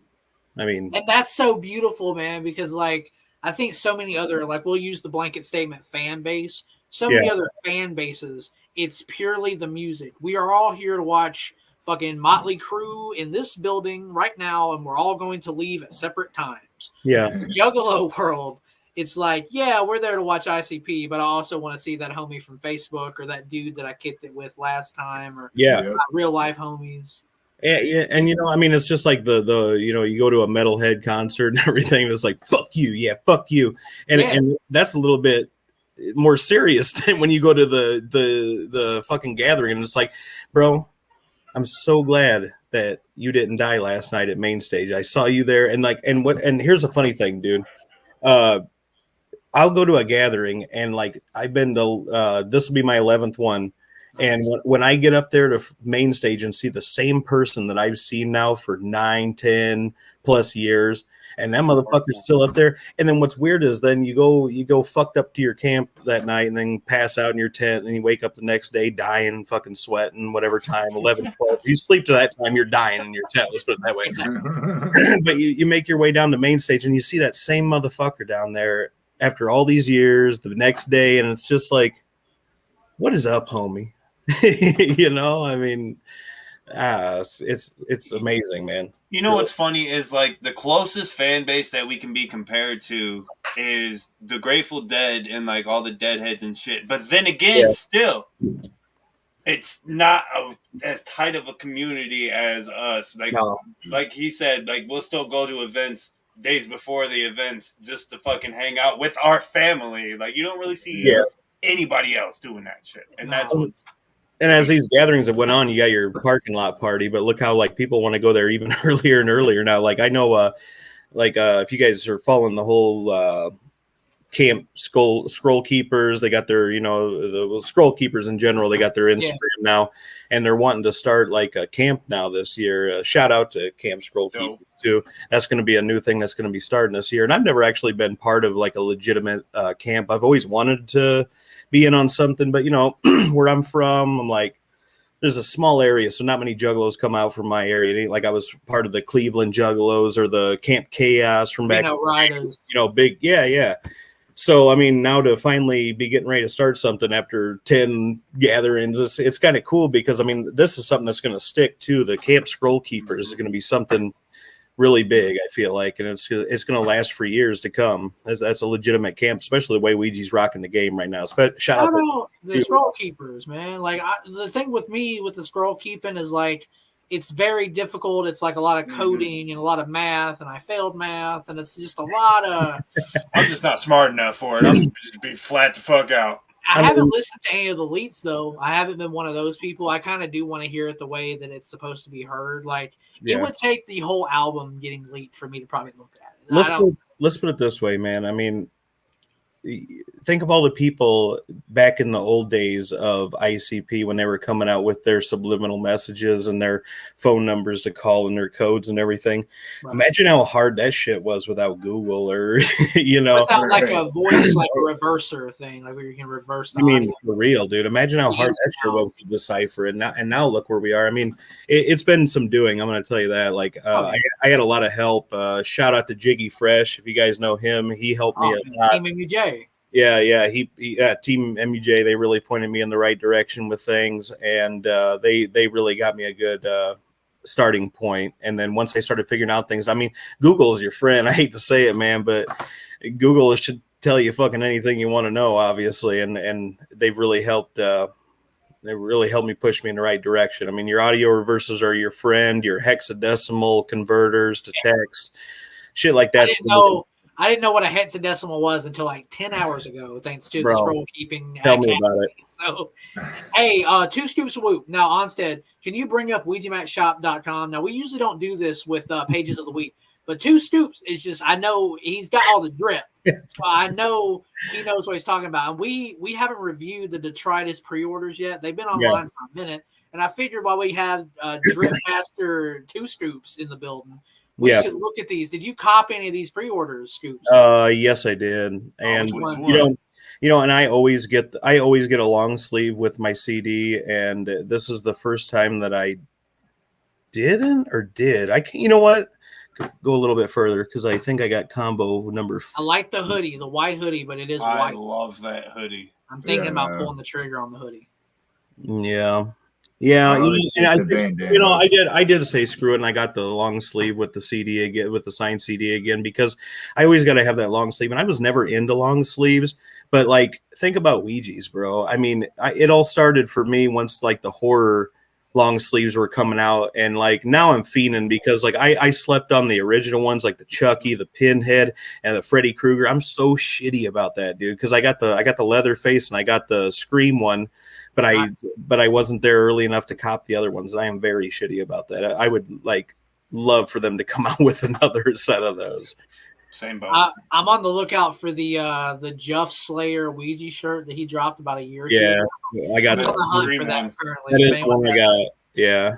That one's Yeah, I mean, I got the hideous one. I got the problem children long sleeve. I got, I always cop any long sleeve that he comes out with, like with decent graphics down the sleeves, the back, the front. I'm a shirt guy, and I'm going to tell you guys, I have been a shirt guy now for 20 years, and I have a closet. And when I say a closet full, I'm not shitting you. I have about 300 band shirts of all the different bands I like, but I bet 200 or more of those are Juggalo shirts. And I mean, I'm talking, I got shit that will curl toes. Well, is there like you can take that down if you want, Onsted, for the pre-orders. That was dope. But Scoops, you talking about all this dope rare shit you got? Can you go grab one of these boys? What's your favorite item? Like, what's your grail item? What's your bragging item that you Can you brag go grab about? it for the Juggalos? I mean, my cutouts, you've seen them. Well, not everybody on here that's probably watching has seen it.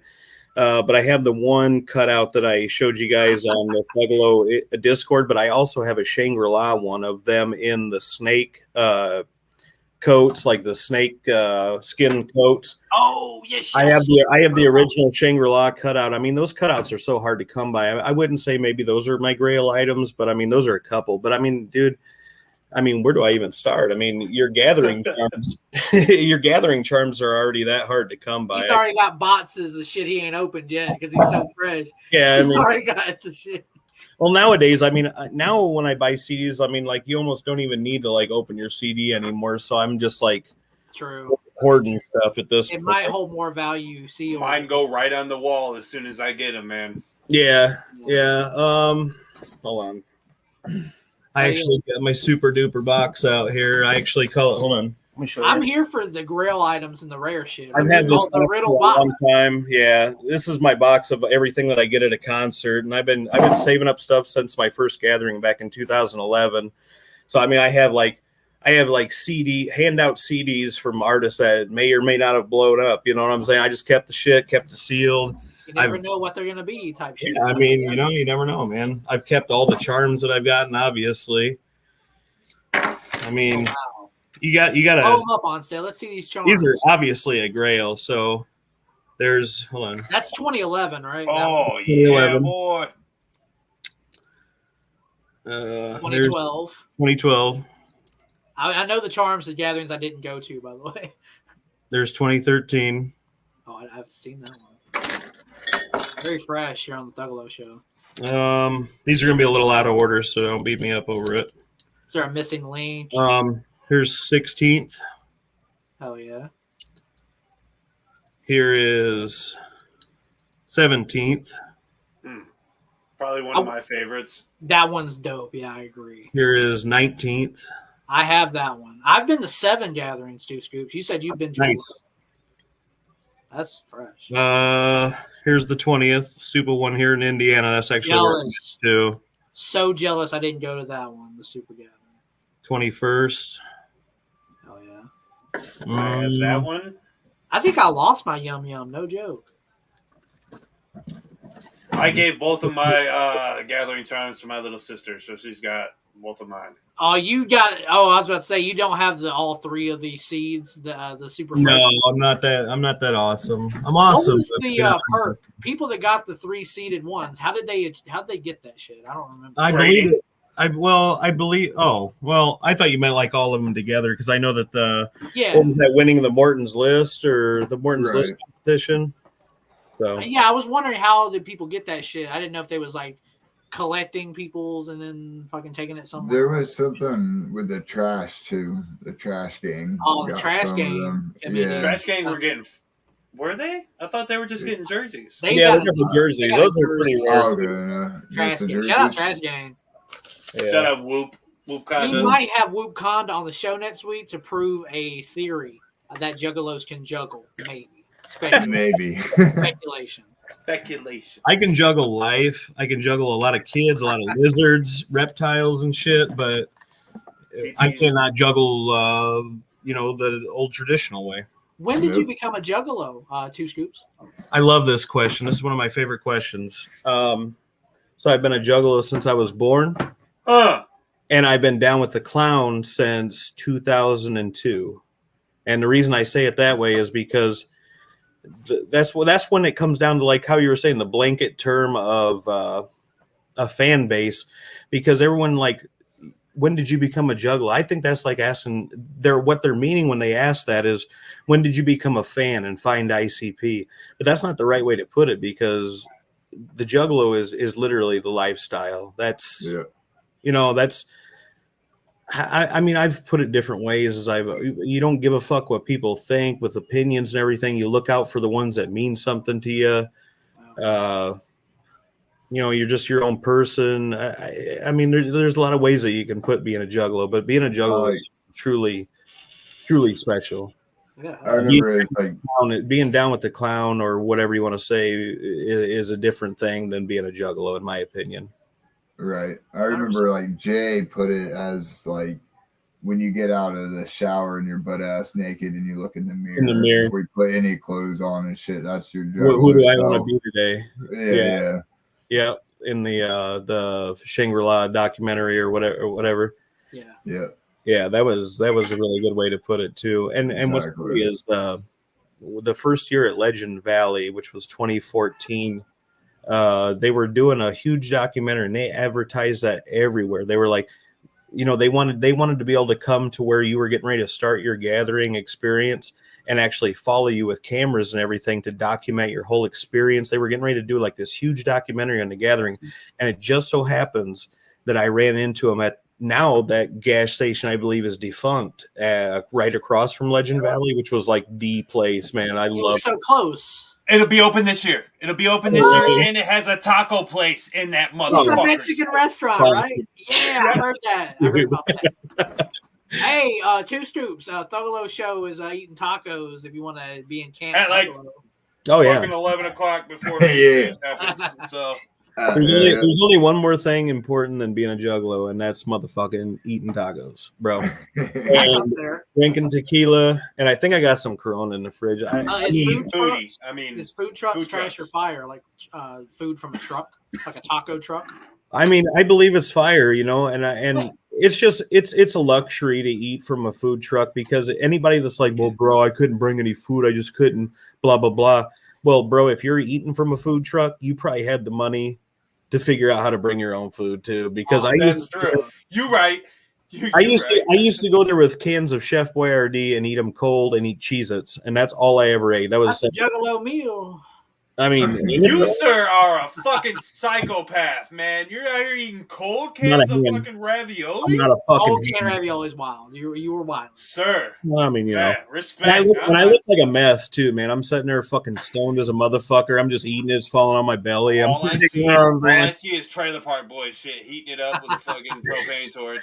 I ate 9 cans of raviolis, man. Nobody gotta get my bifocals going. That cocksucker. I got so good. 9 cans of ravioli. A lot of ravioli to eat for one guy, but he did. That fucking impression is spot on. I do really good impressions, Two Scoops. That's one thing I learned about the Cinderella dog. Thank you so much for pulling up on the Thuggalo Show, man. I'm happy to be here, man. Hey, we pushed it back an hour for your ass, dog. Yes, you did, man. I feel more special than I've ever had in my whole fucking life. Bro, you have a red beard. Are you Irish? You know, dude, and every light, you know, when people are trying to diss me online, they're always like, you fucking ginger motherfucker. And I'm like, where, bro? Because when you see me in person, you don't see this red. But for some reason, some reason, these cameras fucking show a red beard. So, I mean. You have Irish descent on this St. Patty's Day? I'm Irish and German. That's why I can drink. That's why I can drink so well, and I got a bad fucking attitude, I guess. You know. Damn. Real shit. I'm not Irish, but bro, the Irish can drink. So shout out the Irish. If you got a cup in your hand watching this right now, take a sip for the Thuggalos and pour some out for the ones that are no longer with us. You feel me? And get home safe. Don't be drinking and driving. All of that shit. Even though. Hey, really quick. Ouija said that to me at the Fallen Angelic tour, and I'm not going to bullshit you because I think it was probably because of how belligerent drunk that I was. And he tells everybody in the crowd, make it home safe. And you know what happened? Caught a DUI on the way home. Damn. Yeah, it was a motherfucker. So I had a lot of coming back to do from that, but yeah. Oh well. Where can people follow you online, dog? 2 Scoops of Whoop on Instagram. That's mainly where I'm at. I'm not really on anything else right now. On YouTube also, I have some shit on there. Just kind of some concert coverage and a little bit of shit of my Bearded Dragons, But yeah, mainly follow me on that 2 Scoops of Whoop _ Inc. on Instagram, man. That's what I'm known in the Juggalo community as. I got a decent following going. Maybe not Jugga famous yet, but I'm working on it. I'm working on it. Oh, bro, I'm gonna tell you, Jugga famous, it's overrated. I mean, it is. Well, hey, 2 Scoops, you're Jugga famous to me, dog. Thank you for pulling up on the Thuggalo Show. Hey, you guys are the most Jugga famous. That's why I wanted to be on this show. I love all you guys, man. I got mad love for all y'all, man. Do you like the show, really, bro? For real? Bro, come on now. He said, "No, I'm just fucking with you guys. You guys suck." What do I like about it? What you like about it? Well, I mean, I like that there's people that look as good as me on this planet, because I thought I was the most beautiful person, but then I met you 3, and then I was like, well, obviously I'm not as beautiful as these guys. So maybe if I can fall under their light and figure out how to cop some of that mad energy that they got, maybe then I will have found the light. Listen, it's the diamond rain, and we're all standing up. There you go. That was a lot better than I could have said it. Oh boy, over here. Oh wait, hold on. Different. There you go. Yeah, Elixir, I do it man. the wrong way. At this point, I do it on purpose. Elixir, man, dude, he's one of the flyest motherfuckers I've ever seen. Let's put it that way. Like, I love the mustard yellow, man. You were rocking it. I'm so glad you went over there and showed up for the Juggalos. Fucking Onsted here, man. You're one crazy motherfucker. I've seen you stage dive across several people and grab a blunt out of Hex's hand and hand it back. Also, that was fucking. Here we go. Oh, bam. Trailer park, dude. You're the dude, man. You're putting it on for the Juggalos, and look at this awesome show you've created to help fucking all the Juggalos spread the love and everything. I mean, you guys are really doing it for the Juggalo community. I have mad love for all y'all, man. Bro, we try to do it. We do it for the 2 Scoops of Whoops of the world. Like, you're the type of people I want to impress when we get behind the mic and turn on the show. Like, I'm trying to impress the Juggalos. I ain't worried about impressing Joe Blow. Them other hoes. Them other hoes, exactly. bro. You don't need that shit. Real shit, bro. Like, and hearing a compliment like that. Hey, I would trade 10 streamers. No, I would for 100,000 streamers. Hey, real shit, man. Thuggalo shows the movement, and with a dude like 2 Scoops on our side, we can't fail. I don't think. And you guys are gonna do it big at this year's gathering, man. I mean, push that shit hard. For example, really quick, I made coaster or koozies. Oh, fresh. Does that give me a link to your Instagram or your OnlyFans page? Yeah.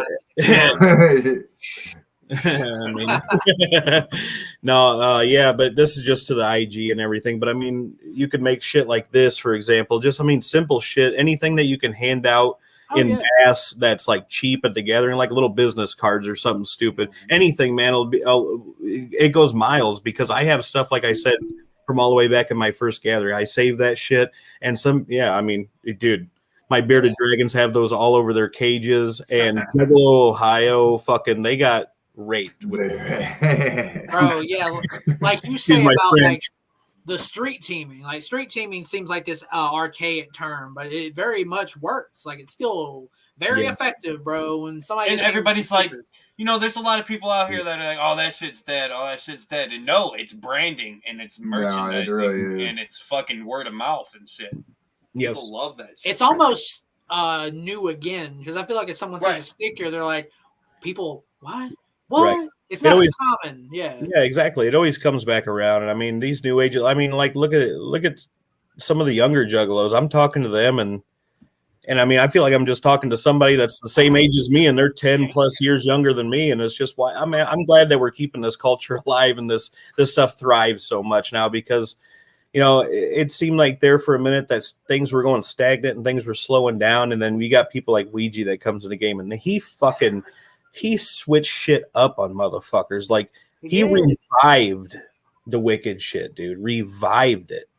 I mean, about that gutter water, dog. You know how it is. Brought a whole new style to the shit. I'm telling you, man, and like all these people that hated on like I guess trap music or whatever you want to call it, it's like you better get ready now, motherfucker, because he mixes he's got the perfect mix of like trap, heavy metal, and like fucking himself. You know, I mean, it's just like you can't keep up with motherfuckers like that. That's why the motherfucker puts unapologetically himself. Dude, and that's the most Juggalo thing you can do. 3 plus. Yeah. Yeah, 3+ albums a year. I mean, like, dude, you are not matching something with that much fire in them. That motherfucker is the dude, man. But you know what's funny though is like the old head. I say old head, but that's like another blanket term because there are older people that do like Ouija Macc. I'm not trying to like hate on older people. I'm just saying typically OGs in the scene were like, well, he dropped 3 albums, but they're bad. They're all bad, so it doesn't really matter. It's like no, though, but they're not bad. Like, man, fuck that Ouija fella. Exactly. He's been banging on the wall all fucking last 4 or 5 years. I mean, you like I said, you ain't stopping somebody like that. That dude's got enough fire to last forever. And I mean, and I don't want to like throw around numbers or whatever, but like rumor to what his age is and everything, like I'm just like so impressed that he's doing what he's doing. I mean, he's got to probably throw albums out this quick now because it's like he wants to create something that's going to last forever. Because if you think about where ICP was in this age, that age, they were like past Hell's Pit probably. Oh, dude, Dark Planet is the fucking. That's the end of the first deck to me. I feel like Dark Planet is like the end of his first deck, if we can put it that way. The Element Saga. Yeah. It's something else after Dark Planet will begin the second half or whatever. Yeah. Oh yeah. Yeah. Like we're in like I feel like Stale Wind was kind of like his Shangri-La in a way. Like that was like that's a good point. That's how I took it. That was my interpretation. And that's a very good point too, because like then you saw like the Calm and the Tempest come, and you didn't know really where the carnival was headed at that point, or if there was still a carnival. And then like they switched it up on you, and now look at Ouija switching it up on you. Like I said, man. Yeah. And some of the this is off topic, but some of the samples and everything, like I loved how the Tempest was sampled in fucking Clown Love. You thought it was going to be like Fuck Off Clown Love from back in like 94, 93, 94. I did. And then all of a sudden they got, if you're trying to find a dead body, Clown Love, hit me up, Clown Love. And I love, I mean, Tempest was great. Every ICP album, etc., holds that special place in your heart of nostalgia where you were at in that time of your life, and like how especially it made you feel being in that time of life. And even if the album ain't good amongst like one of their highest rated albums, like amongst the Juggalos, they're like, oh, that album was fucking stupid. It's special to you. So that's what's fun about it. I mean, and the Tempest is, in my opinion, probably their most slept on fucking album that they've put out. Yes. Yeah, and look how many people remix that album now, like with your DJ Clays and I feel like maybe Shaggy their head and DJ Chunk fucked around with that, but maybe I'm wrong. But I mean, a lot of people love the shit out of that album. I've always been big on like their horror storytelling motherfuckers. So for example, and it's the single probably off that album because they made a video for it. But the Tower, like for example, like the storytelling in that was just so wild. Like I've always loved their very deep storytellers. Like shit's wild, bro. The Tower is crazy, bro. Like that's like a true like. Right, based off of a true story, shit. Based off of a true story, you're getting put in the position of that person. It's wild. Yeah, I mean, and the way they can really Violent J is unbelievable. I mean, I know people ain't down with like some of the styles he's come out with recently, but I mean, that's just him progressing, man. I mean, I like it. Fuck him. Well, Two Scoops, I think you're a good piece of pussy too, dog. Yeah, for real. Thank you. For real. But I mean, all the way back from like, people love the Riddle Box, so then they were like, fuck Shangri-La. And then people like Shangri-La and they were like, fuck this second deck shit. What is now that? There's people that like Ouija Macc and people are like fuck Ouija Macc. So. And you know what? I really try to humble myself and like not argue with people online because I was off social media for the longest time. Like I was all the way back to the Vampire Freak days. But then like as time went on, I got off there to be a dad and to just get my shit together and like not be drowned out with like retarded shit. That's probably a bad one. I should have said that. My bad. But but like, yeah. So, I don't know where the fuck I was going with that because I probably drank too much tequila. But whatever, Bro, you're lit, man. It's St. Patty's. I feel you, dog. I mean, you got to drink something there. So, yeah. Two Scoops. So you can always come back on the Thuggalo Show and we can pick this conversation where it left off, player. Yeah, no, pretty much like what I was getting at. I mean, it's hard not to argue with people that hate on Ouija because they come up with bullshit, and the reason for not liking him is like it's in a circle. It's like I don't like him because he's this. I don't like him because he's trap rap. And then you get on like the Fago lovers like comments and everything, and it's just like, why do you guys hate? I love Fago lovers. I've been on there for years. Well, Fago lovers don't like us for some reason. Oh wow, well that's pretty sad. But it's not just us, bro. They don't like Team MEJ. It's a lot of like weird. Seems like a lot of magic stuff. So Scoops, that's you're like an admin over there. Hook us up, dog. No, I'm not. I'm definitely not that. But I read the comments and I'm like, how can Juggalos be this much of haters? Like I read some of their shit and I'm just like, why, dude? And why are you hating on it? And all it is like it's these old heads. There we go with that blanket term. But they're just like they want to hate on that trap style. I thought Juggalos were supposed to be the most progressive people in the world. Where they're like, okay, I'm gonna try this out. Yeah, I'm gonna give that a chance. I'm gonna do this. But they listen and they're like, oh. He just saying the same thing over and over. Oh, it's just not good quality. It's 2-minute songs. Like, I mean, like, what the fuck are you guys talking about, dude? His lyrics are fucking on point. His fucking Juggalo references are on point. I mean, like, y'all are on bullshit, dude. I mean, they're living in the past. I ain't gonna go into detail about that, but they're living in the past. I mean, and understand that everyone, there's different flavors of ice cream, and if they like vanilla, they can enjoy vanilla. I like chocolate. I'm gonna go over there and eat chocolate.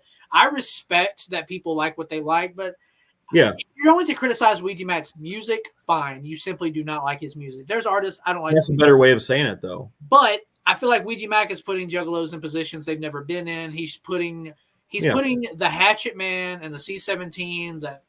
He's putting that shit in areas of the world that like in some kind of vegan fucking museum where they're like, what is ICP? What is a Hatchet Man? Like they don't even know. You know what I'm saying? Like he's putting it in different locations. Let me tell you, gala. This is going to be pretty. Gala type shit. This is going to be controversial, if that's even a word. It is, isn't it? That's a Juggalo dictionary word. It is. This is going to cause some controversy here. So Ouija Macc, his style, his lifestyle, and what he's trying to promote is honestly, and I'm going to tell you, this is going to hurt some feelings. It's more Juggalo than anything that has happened yet because he's repping. He's all for the like, don't be homophobic, don't be this and that. I mean, you can have your own views in life. That's fine. But I mean, he is really being more acceptable than anybody has ever had. He almost made, I mean, here we go with the controversy again. He's like making Violent J apologize for some past comments and shit. Like, I think like he's putting things into perspective of how accepting Juggalos are supposed to be. To Jay's credit, he did apologize on his own behalf, though. I mean, he was yeah, that's true. Shit, too. Jay even apologized to one of our personal homies, Cheese House, and during his VIP, he's apologized for things that he said in the past as well. So Shaggy as well. And in a sense, though, at the same time, they don't have to apologize. It's just so easily, though, that things will be taken out of context, and they don't, they shouldn't be like canceled or whatever the fuck you want to say. I mean, they were trying to be shocking in the late '90s, where shock culture got you over, bro. But that got you noticed. Why wasn't ICP held on a huge pedestal? Like, for example, the Black Lives Matter movements and all that shit. ICP should have been held on one of the biggest pedestals ever for what they were about. 20 years before people were repping it. Now they were like, that's why I go back to the no, you're absolutely correct. It's just, they're on the fringe, but bro, they're getting their flowers. Look at how they've been represented post-March. Post-Juggalo March, Jimmy Kimmel. If Jimmy Kimmel brings up ICP, it's not really a dog joke on ICP like it would have been 10 years ago. Yeah, that's true too. Things are really changing. Yeah, if you really look at media, they do not dog on us and Insane Clown Posse like they did pre-March. It really has changed, bro, for real. What I always tell my woman too is like they're one day they're gonna be your like huge bands. They're gonna be on the fucking Rock and Roll Hall of Fame. They're gonna be on this and that. They're gonna be they're going to be held on a pedestal one day, and like I always say, it's going to be always too late. I mean, Yeah, I have a feeling not it'll be too like late, but like they should have got this respect for the 30 years they've been around. They're going to get it after, but I mean, at least better late than never. But that's a good thing, though. That means this shit won't die. That means this culture ain't going nowhere. But you know what's funny is like we talk all this about how they should be inducted into the hip hop Hall of Fame and this and that and this and that. But they will tell you that they spent their whole lives fighting not to be that OG classification, and now that they're getting that OG classification, they're like it feels weird to them. It's pretty dope, and like they said, it's unusual. It's a good feeling to not get hate, to actually get good coverage. Yeah. And they deserve it, as they deserve it, bro. Like they've sold millions of albums, but yet there's people that haven't sold millions of albums that got on that bitch first ballot. That's the shit that hurts me. That's like, 14 people bought this album in America, but he's on it? Okay. All right. You know how that shit be with the Oscars? Like some movie you never heard of will win movie of the year, but some movie you thought was fresh, they didn't even fucking get nominated. You know what I'm saying? Yeah. Yeah. It's like, oh, well, this was critically acclaimed by like 4 people that have articles on Google. It's like, bro, that don't mean dick. Yeah, I mean, this is maybe an unpopular opinion nowadays, but Dark Lotus is one of the best things that ever happened to the Juggalo. I'm just kidding. Yeah. Well, a percentage of Dark Lotus. Baby. Cool. Yeah, I mean, I know. Yeah, it's an unpopular opinion, but at the time and everything, I mean, it was just amazing. I just. Like I said, I wanted good guns, but we can't have nice things. Apparently, I'm personally, I'm on the other half of that side. I thought Riders was one of the biggest things that ever hit our community. Right, that's just me. But I know everybody also says Lotus helped them out in their personal life a lot. But I'm a Riders guy all day long. Man. I'm a Riders guy. I prefer Riders. Yeah, all day long. I got to see Riders in the Glory Day when they had everybody on it, which was weird as fuck. Where they had like even like Boondocks and everything on it, and he did well because he was a guy that could come from doing country rap and then all of a sudden was able to fit into Riders also, and then this and that. Like I don't know. I mean, like I said, it's a different day and age now and everything. Listen, dog, you were being controversial. I'm about to be controversial real quick. I fucked with Boondocks. I liked OG. I hate to say it, man, but I had mad love for him. Every album he was different. So good. It was different. Every album he came out with was so good. I mean, I was there at the beginning of the Harvest, and like that shit was so badass. Like, old school Juggalo put me onto that, and then it went to Crimson Creek, and then he had just a rough life himself, so then it was kind of just sketchy. It's just like the ABK thing and everybody thing. They went in, the psychopathic scene came out of it, went in, came out. But then people hold Isham on a pedestal, and did he do anything differently? He was like, fuck Violent J, fuck this, but then they still have him back. I mean, everyone's just got to take things into perspective. They looked up to, so I think it's kind of a weird thing where it's like they didn't like him. People have way more respect for him than maybe the other guys. So it's just it's a weird topic to get into. Here's the thing: if I had $1 for every time someone DM'd the Thuggalo Show Instagram or Twitter, like Crazy Bone invented the term Thuggalo, that. I'm just like, okay, I don't. Yes, I don't think Ouija Macc ever claimed to invent it or anything. Or and it's so weird, and I've thought about that on different occasions too. But people hit us up like, that's not where the name came from, Thuggalo. I'm like, okay. And anyway, what's really wrong with that? I mean, Violent J didn't come up with the name Juggalo either, dog. That was just like the fan base came up with that, bro. Yeah. All I know is, hang on. All I know is Diesel just won the grossest fucking comment of the chat of the night right here with this shit. I'm only going to put it up for a quick... Oh, no, that's not it. Hang on. Oh, not that one. That one's pretty gross. No, this one right here, because this is disgusting, and it's got it. You could get it out of here. That shit. I haven't even been watching the comments. I'm probably glad that I haven't been watching the comments. On my end, I can't see any of them. So the way I feel about the other camp is kind of like, they don't really...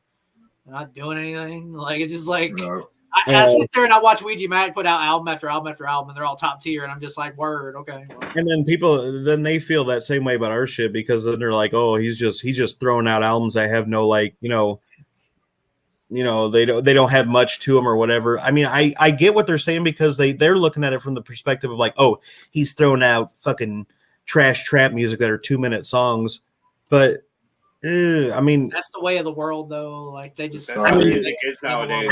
I hear it a completely different way when I listen to Ouija's songs. I'm like, oh my god, I couldn't believe he said it. Wow, why? How the fuck did he say that? I'm thinking he's writing like fucking gold as I'm listening to it. So maybe I'm fucking tweaking. I don't fucking know, And at one time, I thought that about the other camp too, man. And I mean, they were good at one point. They were from a different Juggalo era, and they all made us who they are today. It's weird. It's so weird to see people now just be like, they don't even know that they exist anymore.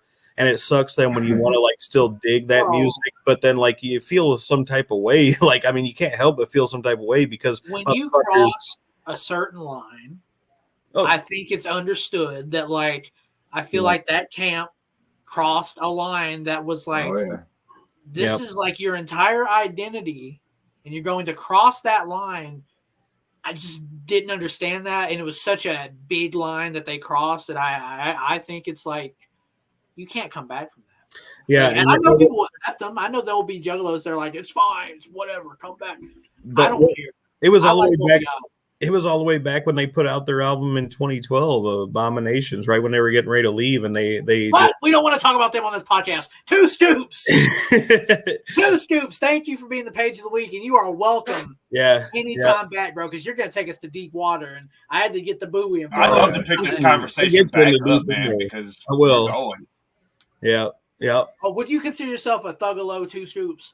I mean, come on, slide, boy. Shout out to Whoop. He has been the page of the week, but that man read us a whole damn book on the Thuggalo Show tonight. Thank you, brother. You're welcome back. All right, guys. Thank you. Thank you so much. Whoop. That was 2 Scoops of Whoop. He got a little crazy at the end. I had to pull him back. I'm like, bro, I'm not gonna sit here and do an album breakdown and Twisted on the Thuggalo Show. I'm not doing it. But shout out to Scoops of Woot, bro. He was taking us to the limit, and I respect him for it. Yeah. We're going to have to get him back on for another page of the week because that was a great conversation as well, too, man. Yeah, dude, if I'm ever sick or Elixir's got a tummy ache and can't make it to the Thuggalo Show, co-host. Fucking 2 Scoops is a substitute teacher type shit. You feel me? Hell yeah, dog. It's been a great show. Chuckles was a great interview. 2 Scoops was a great page of the week. Man, another dope installment. What is this? The 21st installment? Chapter 21? Yeah. Well, here's the thing, man. Next week, we got a bit of a catch-22. You feel me? Now, next week, let's just explain it this way. The Gathering is taking place in Thornville, Ohio, but it's like the aliens and shit, bro. The spaceships.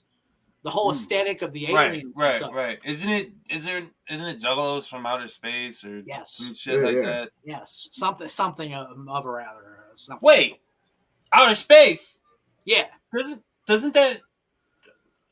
Don't we have somebody coming on next week? That's Onsted and Elixir. I gotta let y'all know something. I contacted some scientists this week. You feel me? I'm not a scientist. I'll be honest. Them motherfuckers lying and get me pissed. But I have enlisted 2 scientists next week to appear on the Thuggalo Show. You might know them as Clockwork E. Next week, we're going to jerk the pain away, baby. Clockwork E next week on the Thuggalo Show. We're going to get to the bottom of this shit. Aliens and fucking silver face paint and boofing stuff. Boofing drugs in your butt at the Gathering, so fuck up. Next week, Clockwork E. You have been watching the Thuggalo Show. Whoop, whoop. Whoop, whoop. Whoop, whoop.